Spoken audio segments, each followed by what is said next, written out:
remember being raised in this life because they told us we was black when we really the Israelites. And I don't wanna be no plug, that's all they talking about. I don't wanna be no thug, that's all they talking about. I don't wanna be no hitter, that's all they talking about.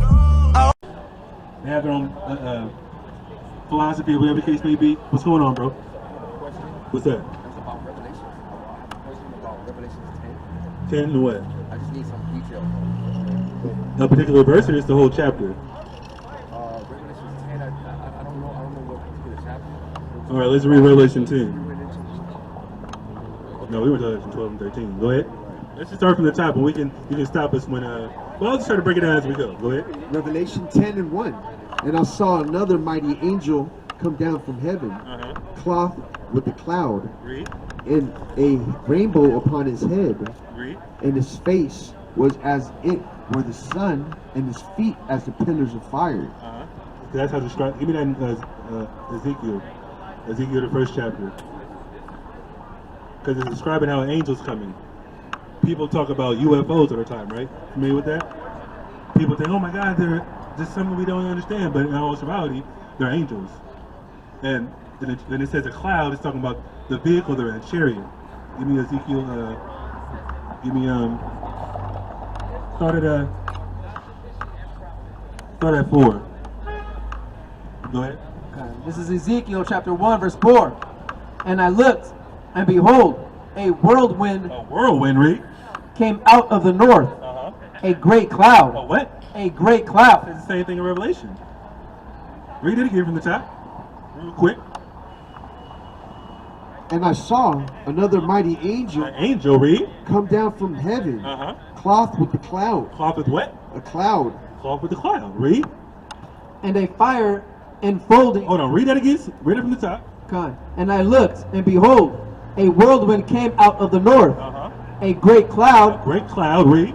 And a fire. A what? And a fire. Read. Enfolding itself, and a brightness was about it. Same thing it said right here, right?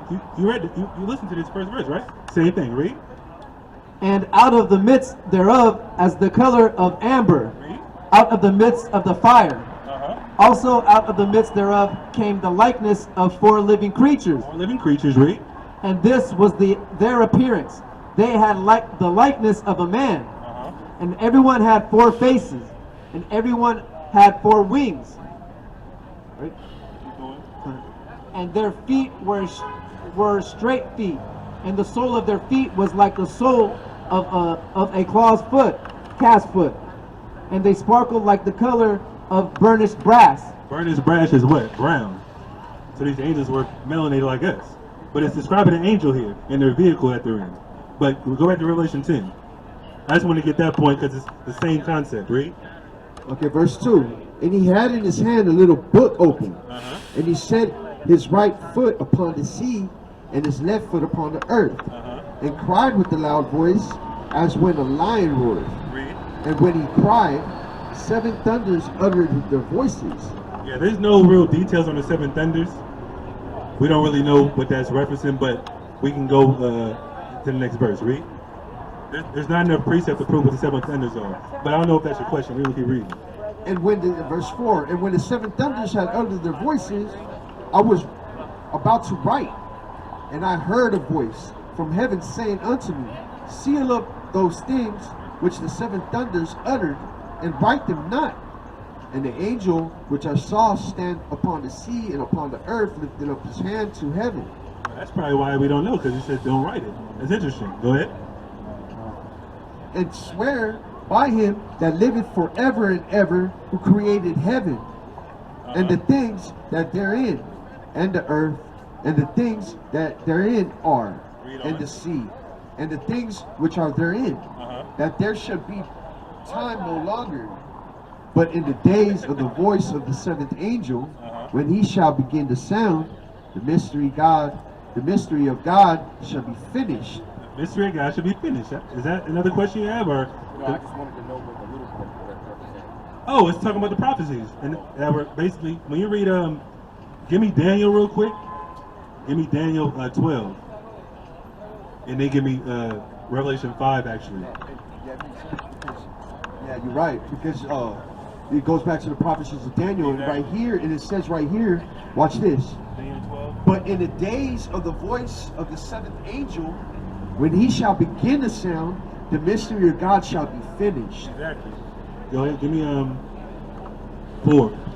This is Daniel chapter 12, verse 4. But thou, O Daniel, shut up the words and seal the book, Seal the book, read. even to the time of the end. Even to the time of the end. That's what it's talking about. So, Daniel, during the time of Daniel, it's not talking about just a literal book. It's just talking about the understanding of the prophecies and things like that. You know what I mean? So the Bible obviously wasn't written all at once. You know what I mean? It's a history book of the Israelites. But this is referencing, give me Revelation 5, Daniel 12 and 4. Give me Revelation 5 real quick. And then give me, well, hold that and then, what is it for? Give me, that's, hold on, yeah, we'll keep reading that. Revelation 5 But thou, O Daniel, shut up the words and seal the book, even to the time of the end. Many shall run to and fro, and knowledge shall be increased. Exactly. So when did this get unsealed? We're gonna read about it. Give me that. Hold on, let me see.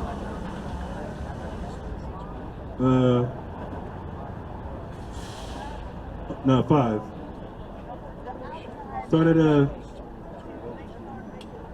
that's not the point though. I want to get start at 1. Okay. Revelation 5 and 1. And I saw in the right hand of him that sat on a throne a book written within on the backside, It's the same book that talk about in Revelation 10. Read. sealed with 7 seals. It's what? Sealed with 7 seals. Sealed with 7 seals. So it said Revelation 10, the 7th angel, after that's done, is going to be finished. Or going to be what? The mysteries of God are going to be finished. I mean, everything is going to be laid out. Everything's going to be played out that God had planned for the earth. Go ahead. But it's talking about what? Daniel 12 says seal up the book until the end. So after Christ died and like resurrected back into heaven, that's what it's talking about right now. He was the only one that was able to unseal the mysteries of the book. Read. And I saw a strong angel proclaiming with a loud voice, who is worthy to open the book Who's worthy to open the book that Daniel said it was sealed back in 500 years before Christ existed? Read. and to loose the seals thereof. Go ahead. And no man in heaven, nor on earth, neither under the earth, was able to open the book, neither to look thereon. Read on. And I wept much, because no man was found worthy to open the read. Salakia. And no man, because no man was found worthy to open and to read the book, neither to look thereon. Read on. And one of the elders saith unto me, Uh-huh. Weep not. Behold, the Lion of the tribe of Judah. The who? The Lion of the tribe of The Judah. Lion of the tribe of Judah. Who's this talking about? Jesus, right? Go ahead.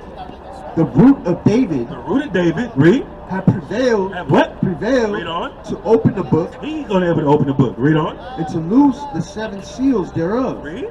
And I beheld, and lo, in the midst of the throne, Jump to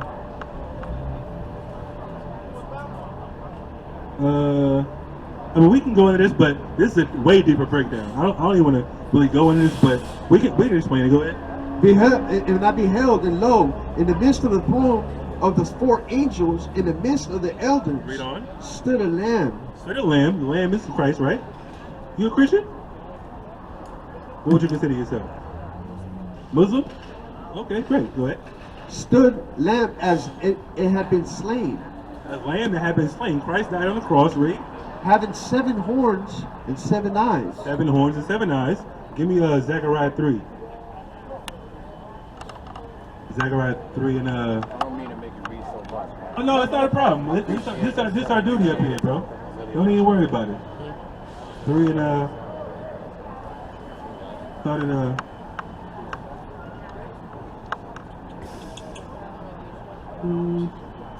is this it? Start at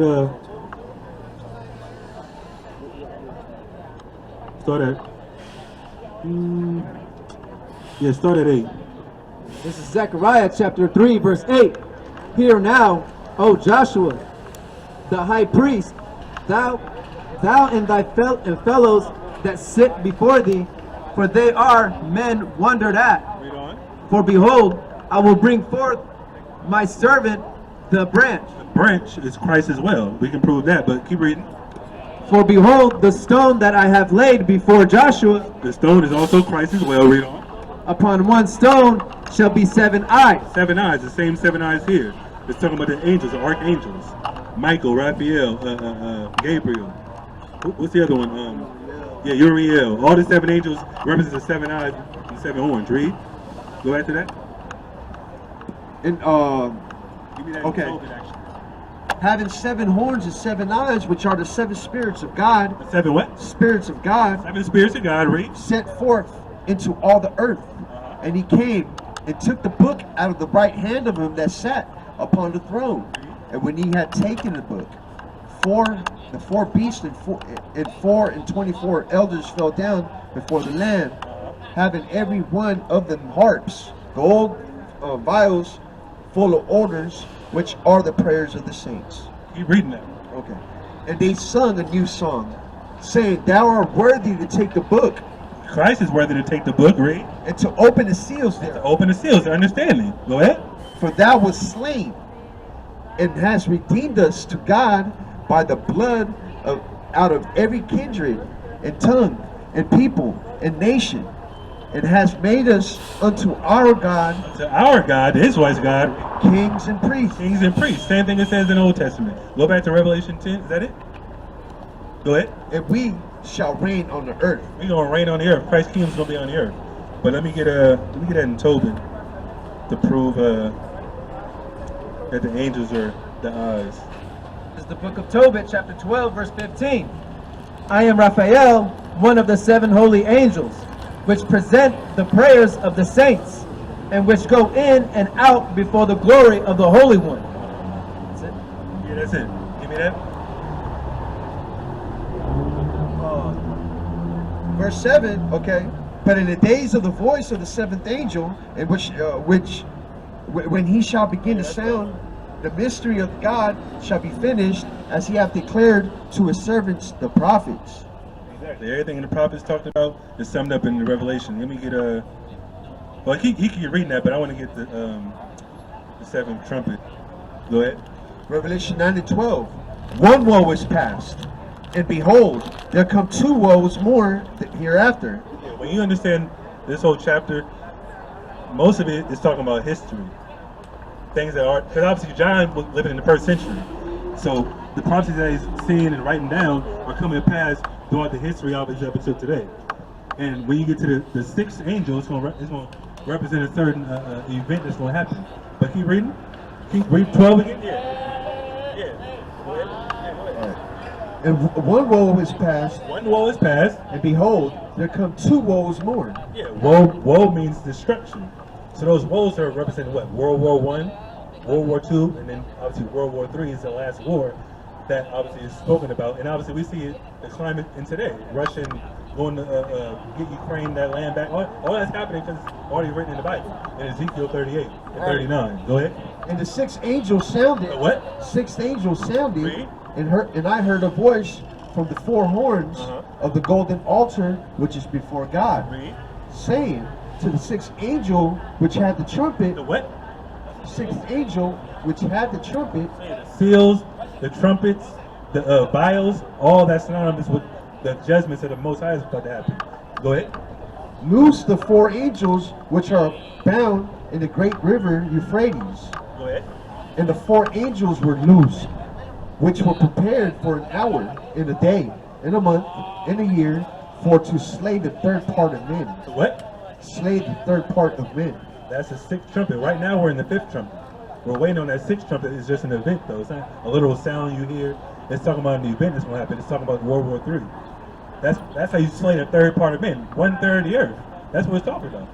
There's over 7 billion people on the earth. It's talking about slaying over 2 billion people. And what's going to happen in what? It's only able to happen in a world war, right? That's what it's talking about. Go ahead. And the number Isaiah 9 and 5. Read. and the number of the army of the horsemen were 200,000. Now this isn't representing literal people. It's talking about missile fire. That's how you destroy a country without even sending people there. You just push a button. That's what Russia's talking about right now. You familiar with geopolitics at all? Have you been paying attention? Russia tested hypersonic missile not that long ago. You heard about that? I believe they're doing more than that. Of course, but I'm saying, as far as destruction and destroying America, because that's what's going to happen to America. America's going to be destroyed by thermonuclear fire. Right. Russia, China, North Korea, Iran. Is that the reason why everybody got to stay prayed up? I mean, everybody's not going to be saved. Right. I'm saying, as far as what's your nationality actually? Bahamian? The islands, right? You'll be considered from the tribe of Benjamin. You're an Israelite. Right. But you say you mentioned Islam earlier. You practice Islam, or you consider yourself a Muslim? Well, I don't really consider myself anything because I really haven't practiced.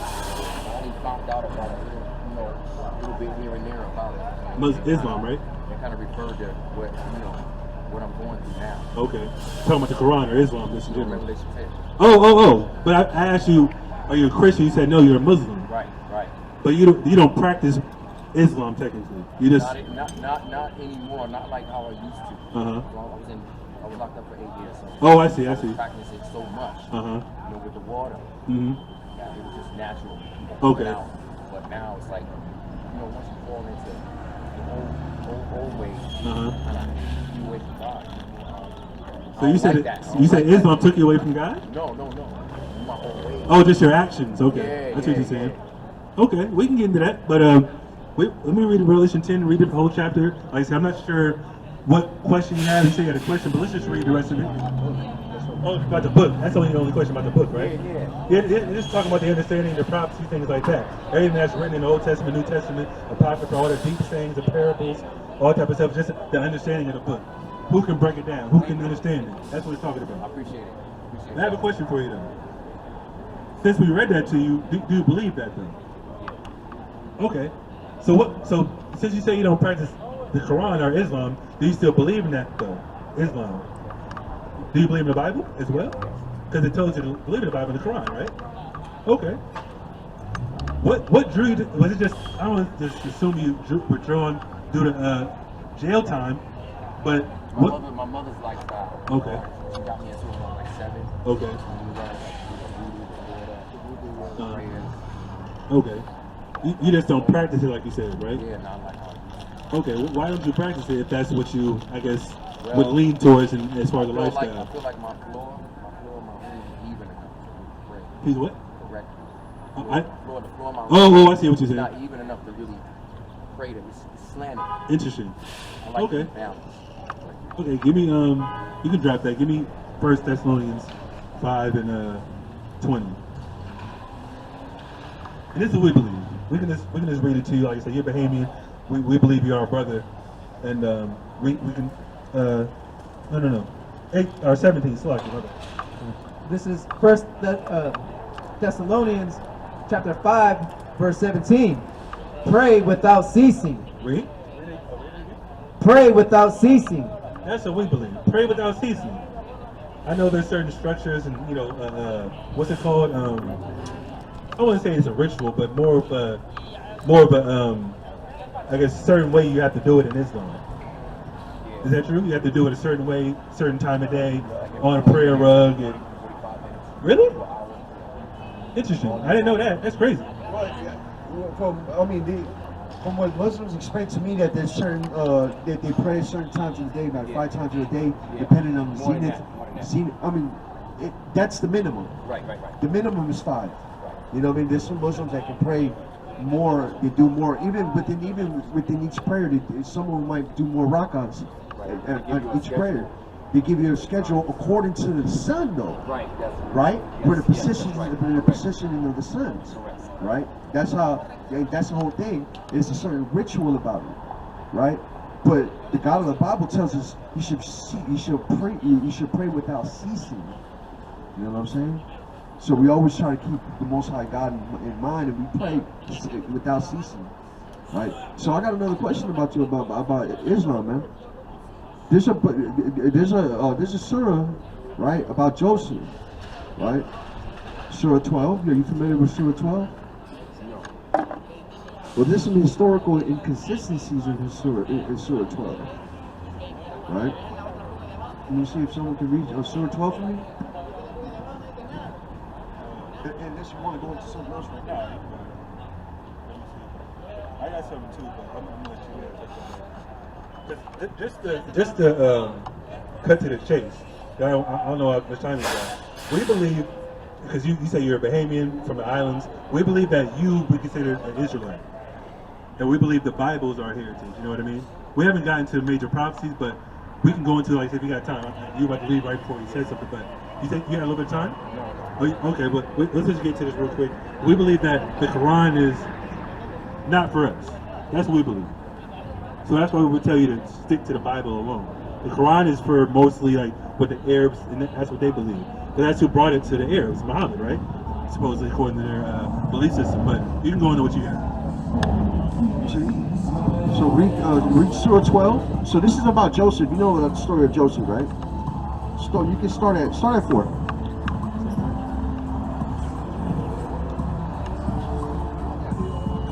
This is Surah 12 and 4. Behold, Joseph said to his father, "Oh, my father, I did see 11 stars in the sun and the moon. I saw them prostrate themselves to me." So right here, Joseph got a dream. He went to Jacob and told him about this certain dream, right? That all these 12 stars, which is the rest of his brothers, right? Read that again. Behold, Joseph said to his father, "Oh, my father, I did see 11 stars in the sun and the moon." 11 stars, the sun and the moon. The sun and the moon being the father and his father and his mother. The 11 stars being the rest of his brothers, right? Read. I saw them prostrate themselves to me. They prostrated themselves unto him, right? Now this story actually goes back to what happened in Genesis. You found it? Yeah, Genesis 37 and 9. Okay. This is Genesis 37 and 9. And he dreamed yet another dream, and told it his brethren, and said, "Behold, I have dreamed a dream more. And behold, the sun and the moon, The sun and the moon represented his mother and his father, read. and the 11 stars And the 11 stars being the rest of his brothers, read. made obedience to me." Made obedience, which is prostrating himself to it. Prostrating themselves to Joseph, read. And he told it to his father and to his brethren, and his father rebuked him, And his father rebuked him, read. and said unto him, "What is this dream that thou hast dreamed? Shall I and thy mother Shall me and your mother, your father and your mother, the woman that gave you birth, and me that you are my seed, read. and thy brethren And thy brethren, your older brethren, read. indeed come to bow down ourselves to thee, Shall we bow down ourselves to you, read. to the earth?" And his brethren envied him. And his father observed this saying. And his brethren went to feed their father's flock in Shechem. So right here it's saying that his brothers knew about the dream and they envied him. Now let's see what the Quran says. Behold, verse 5. Said the father, "My dear little son, relate not thy vision to thy brothers, lest they concoct a plot So the against Quran is saying that don't even tell your brothers about this dream because you're going to concoct, read, what? concoct a plot against thee." Because jealousy is going to grow, right? Because it's saying that Joseph is going to be greater than them and they were going to prostrate themselves at one point or another. Keep reading. For Satan is to man an avowed enemy. Because Satan is a man. This is what the Quran is saying. Satan is an enemy to men, right? So if they're going to start growing a little animosity or jealousy over his brother. Now give me verse 20. Shoot down to verse 20. This is an important part right here. Read. Go ahead. Verse 20. The brethren sold him for a miserable price. He said his brothers sold him for a miserable price. Read. For a few dirhams. For a few what? Dirhams? For a few dirhams. Now this is important right here. Read. For a few dirhams counted out, in such low estimation did they hold him. Now this part right here is very important, right? Because the dirham wasn't even around when Joseph and Jacob in the time of the patriarchs. Let alone it wasn't even around when Muhammad was alive. The dirham, look, Muhammad died in June 8th, 632. But the dirham was introduced in 718 or 719 by Umar ibn Abdulaziz. So the dirham was introduced after Muhammad's death. Let alone the dirham wasn't even close in the existence in the time of Joseph and Jacob. So why is this being spoken about in the Quran? That's the question. You know what I mean? So how did Muhammad know about the dirham when the dirham wasn't even around while he was walking, while he was alive on earth? Or it wasn't even around in the time of Joseph and Jacob and the rest of his brothers. Thousands and thousands of years earlier. Let's see what it was sold. This is the book of Genesis, chapter 37 and verse 26. And Judah said unto his brethren, what profit is it if we slay our brother and conceal his blood? Come, let us sell him to the Ishmaelites, and let not our hands be upon him. For he is our brother and our flesh. And right here, they already had that animosity towards his brother, right? His father already gifted him a certain special coat, you know what I'm saying? A certain favor on him. Read. And our flesh, and his brethren were content. Then there passed by Midianites, merchantmen, and they drew and lifted up Joseph out of the pit, and sold Joseph to the Ishmaelites for 20 pieces of silver, and they brought Joseph into Egypt. So they sold him for 20 pieces of silver. Now we got historical evidence, right? Coins wasn't really a thing at that time. Question. The Ishmaelites are the progenitors of the Arabs, right? That's the lineage of Muhammad and all them, right?